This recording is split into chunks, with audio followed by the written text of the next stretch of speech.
السلام عليكم ورحمة الله وبركاته. ازيكم يا حبايب قلبي؟ عاملين ايه؟ يا رب تكونوا بخير. ان شاء الله هنعمل مع بعض النهارده كيكة الرواني. تعالوا نشوفوا مع بعض المقادير بتاعتنا مكونة من ايه. المقادير بتاعتي: عندي كوباية من الدقيق، كوباية سميد، نص كوباية من جوز الهند، نص كوباية سكر، كوباية الا ربع زبادي، كوباية الا ربع من الزيت، وعندي طبعا الفانيليا، معلقة كبيرة من البيكنج باودر، وعندي 4 بيضات. هنحط الاول المقادير الجافه مع بعضيها. نحط الدقيق، كوبايه السميد، نص كوبايه جوز الهند، وهنحط عليهم معلقه كبيره من البيكنج باودر، وهنقلب الخليط ده كله كده مع بعضيه الاول.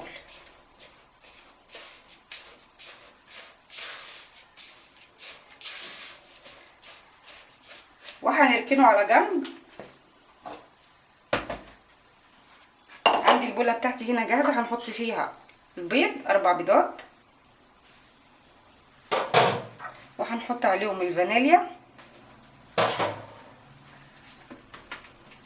هنحط معلقه صغيره جدا من الخل عشان تبقى خاليه تماما من الزفاره، وهنحط السكر.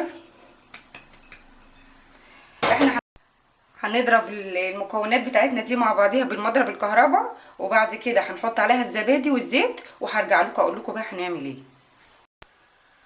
بصوا حبايبي، انا كده خلاص ضربت البيض مع السكر والفانيليا، وبعد ما ضربتهم مع بعض حطيت عليهم كوبايه الا ربع من الزبادي، وحطيت عليها كوبايه الا ربع من الزيت، وضربتهم برده مع بعض. هنحط الخليط السائل ده هنا مع الخليط الجاف بتاعنا. بسم الله الرحمن الرحيم. وهنقلبهم طبعا مع بعض كده بالراحه.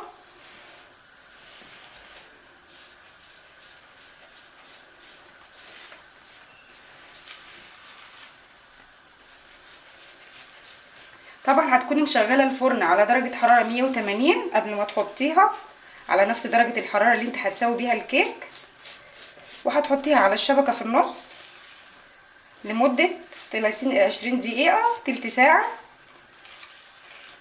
وبعد ما تتاكدي انها استوت ما تطلعيهاش من الفرن على طول، تسيبيها زي 10 دقايق وبعدين تطلعيها. الكيك بتاعنا جاهز معانا كده بالشكل ده، وعند الصينيه بتاعتي انا دهناها زيت وعاملاها بالدقيق طبعا مجهزاها. هنفضي فيها بقى الكيكه بتاعتنا. بسم الله.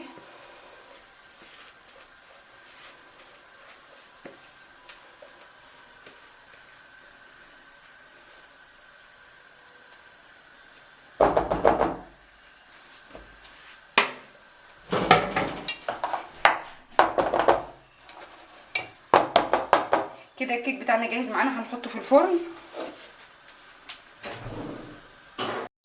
طبعا كيكه الرواني بتتسقى بالشربات.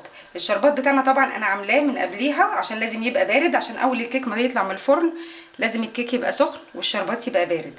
الشربات بتاع كيك الرواني بيبقى يعني مش خفيف ومش تقيل كده بالشكل ده. الشربات ده كوبايتين سكر عليهم كوبايه ونص من الميه ونص ليمونه. اول الكيك ما يطلع هنسقيها بالشربات.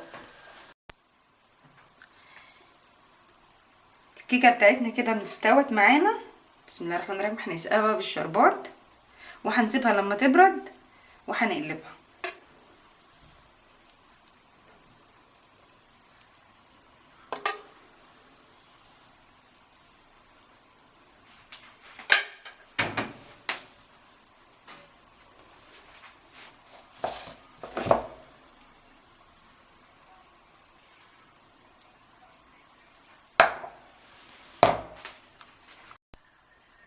عملنا النهارده كيكه الرواني، اتمنى تكون عجبتكم. ما تنسوش تحطوا لي لايك وتعملوا اشتراك في القناه. اشكر كل الناس اللي بتتابعني.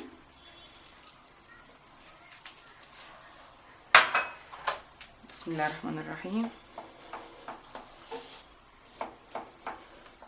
اوريكم حته منها.